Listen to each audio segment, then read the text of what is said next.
friends, welcome back to my channel. My name is Lucy and I'm a PhD student at the University of Birmingham, and I talk about all things PhD with a sprinkling of travel and queerness thrown in there for funsies. And today I want to talk to you about academic extras.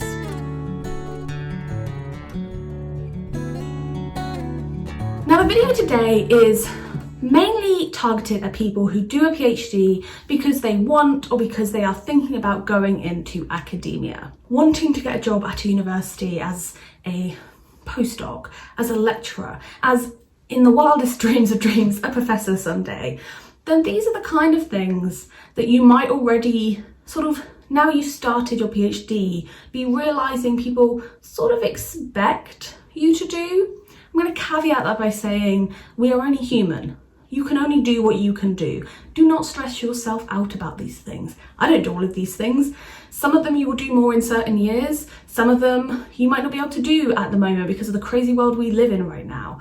But this is just to give you an idea of what I'm doing, things maybe you could look into doing, and to hopefully ease your mind about certain things. If you want to go into academia as your future career, flag that with your supervisor super early on so that you can work together to make sure you're getting the right opportunities and being given the right exposure to bolster your CV and to make basically yourself more marketable, so that when you finish the PhD, you're more likely to get a postdoc because you've got all these experiences on your CV. It sounds a bit harsh, but it's kind of the way it is. So it's better to be aware of it and to be doing the right things right from the get-go to help yourself in 3-4 years' time. Having people know about your research, the importance of your research, what you're doing, what you're adding to your field is so important if you want a future in academia, because it's your reputation and you want your reputation to be as strong as it can be once you finish the PhD. There are 3 main ways that you can increase people's knowledge of what you are doing as a PhD student.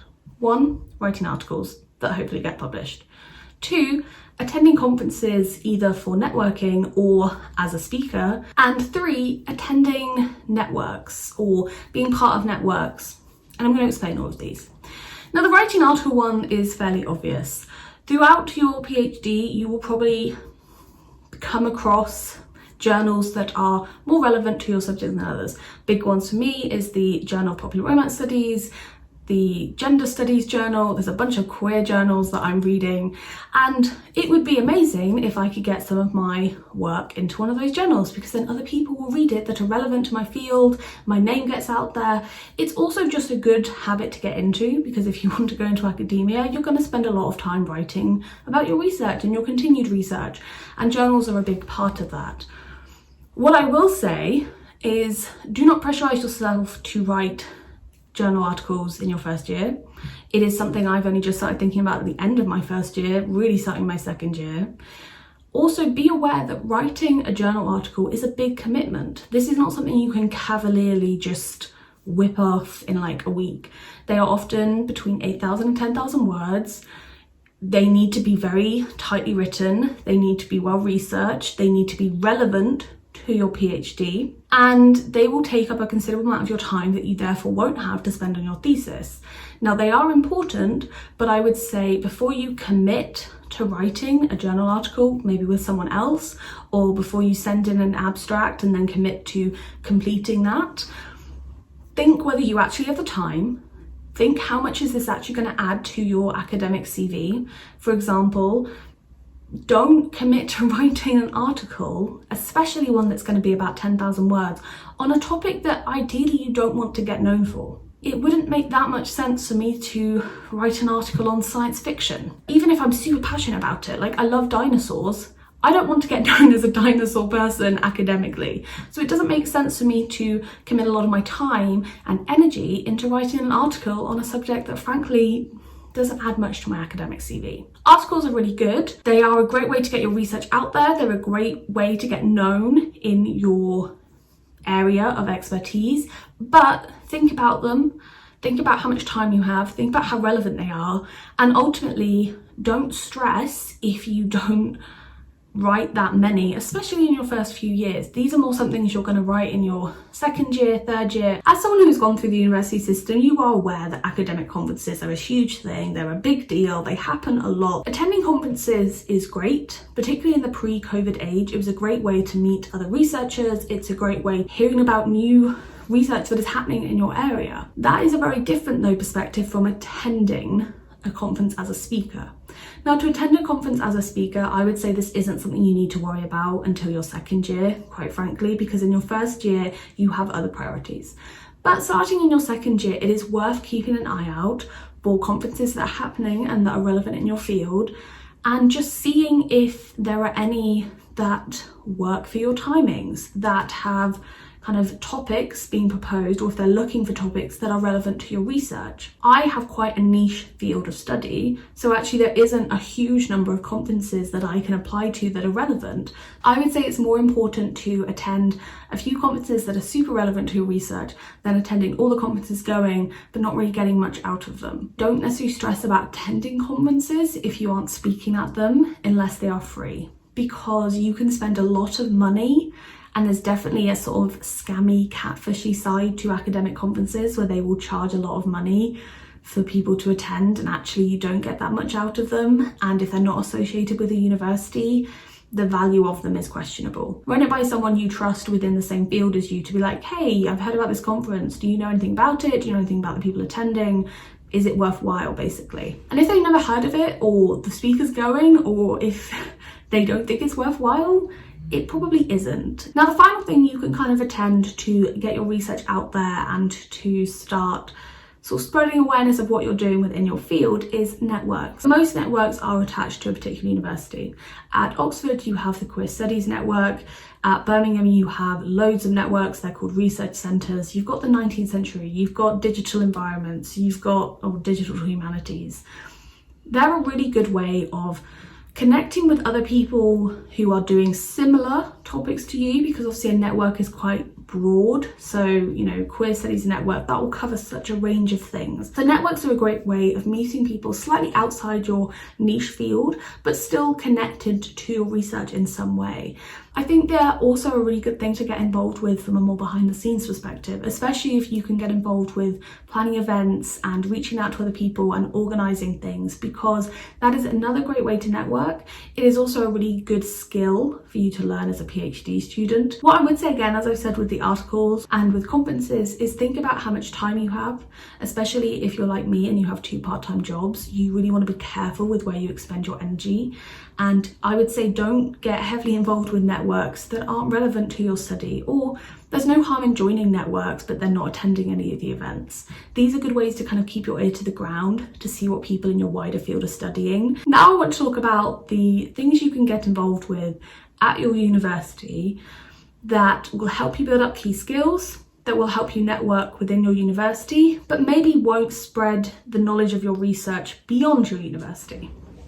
So they're still important to get involved with, and these are often things that you will get involved with or help start or be mainly focused on in your first few years of your PhD, when you're still kind of figuring out your feet and figuring out how your university works. At the University of Birmingham, reading groups are super common. There's so many of them that are open to undergrads, postgraduates, even lecturers sometimes come to these reading groups. So you might be sitting there thinking, what is the value of a reading group? Aren't reading groups that something people do casually with their friends?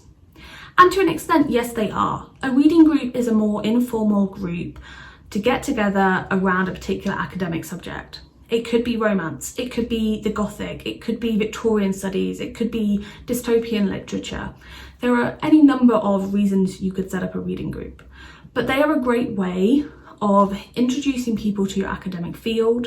They will give you practice on kind of talking about different topics within your area, and they're also just a great way to get people excited and to bring people together within your university about your subject, because that's such an important skill to be able to have, and it's also just fun. I get a lot of value out of them, and I like setting them up, and I like introducing particularly undergrads, who are the main people who attended my reading group that I set up with other people, interested in romance books academically, because often people will read romance books but they don't necessarily think about how academically they can be studied. Reading groups also, from a more sort of Slytherin cunning perspective, are something you can add to your CV as a way, particularly if you've mainly had undergrads attending, that you've shared your research with undergraduate level people, which is a great thing to have on your CV. It's not as good as teaching, which is what I'm going to talk about now. Unfortunately, I have not had the opportunity yet to teach at the University of Birmingham. That is partly due to COVID. The kind of teaching that was in place hasn't really happened because of the changes the pandemic has brought on the university system. But teaching is something most people who want to go into academia will attempt to do at some point during their PhD. I know different countries and different universities and even different departments will do it differently, but at the University of Birmingham and within Cal or EDAX more particularly, teaching is something that often you'll start in your second year. It is not everybody is going to be given the opportunity to teach, but they do try to give a lot of people. Typically the way it will work is you will lead some seminar groups on a particular theme, or you'll do a particular course and you will lead one of the seminar groups for that course. You do usually get paid for teaching. I think you normally get paid for the hour that you teach and then an hour preparation time. And you will not always teach on a subject that is super close to your topic, because it is more about giving PhD students the opportunity to teach. So the likelihood of me teaching on a romance course is very slim, but I might be offered the opportunity to teach on a contemporary course. And then of course I would have to educate myself and do more research into what I'd be expected to teach on. So that's kind of how it works. Another thing that is sort of being offered, and is usually offered throughout, but is being offered more because of the pandemic, is shadowing lecturers. So seeing how they go about preparing to teach, how do they establish a module, how do they plan a lecture, how do they plan a seminar, all that kind of stuff. And that's a really, I think, useful thing to do if you want to learn the behind the scenes of teaching. But obviously you can't add it to your CV in the same way, so just something to be aware of. The sixth and final thing that I would say most PhD people try to get involved with at some point throughout their PhD is journals, but the more behind the scenes of journals. So rather than writing and contributing to journals, you might sign up to be a review panel person. You may sign up to be a general editor at your university journals. So for example, at UAB we have Ad Alta, which is a really long running journal, and it is completely run, I think, pretty much by postgraduates. So within this journal there are a lot of different positions that you can sign up to be. You are sort of interviewed to be on the journal, so you don't automatically get it, so there is a process, but there are general editors, art editors, note editors, review editors, and then obviously there's the review panel that I was part of. So the review panel is actually something you sign up to later, rather than one of the interview positions like all the editor positions. But this is a good thing to have your name on, because part of being an academic, and part of the reason I wanted to sign up to be the review panel, is reviewing other people's research is a huge part of what you will probably end up doing as an academic. Whether you are reviewing a book, whether you are reading lots of journals and trying to make your own thoughts on it, it's a great way to kind of practice that skill and to get involved in the more behind the scenes of academic life. What I would say about getting involved with journals in that way is you are a lot more likely to get involved with journals that are linked to your university or that are run from within your university. You're very, very unlikely as a PhD student to be, you know, on the gender studies journal review panel or editorial panel. So that's why I've included it in this section. So those are just some of the things you can get involved with as a PhD student, and things that you already might be aware of that are happening or that other PhD students are doing. I haven't done all of those things yet. As I told you, I haven't had the opportunity to teach. I haven't presented at a conference, because I would say these are mainly things that you get involved with in second year onwards, because in your first year you're really finding your feet. Don't feel any pressure to do any of these things, and ultimately you have to do what is right for you and your mental health, because that is so much more important than adding anything to your CV. That is the video today. I hope it is helpful, and as always, if you have any questions, feel free to leave a comment down below or reach out to me on Instagram. Again, all the links in the bio, and I hope you have a lovely week, and I'll see you next Sunday. Bye.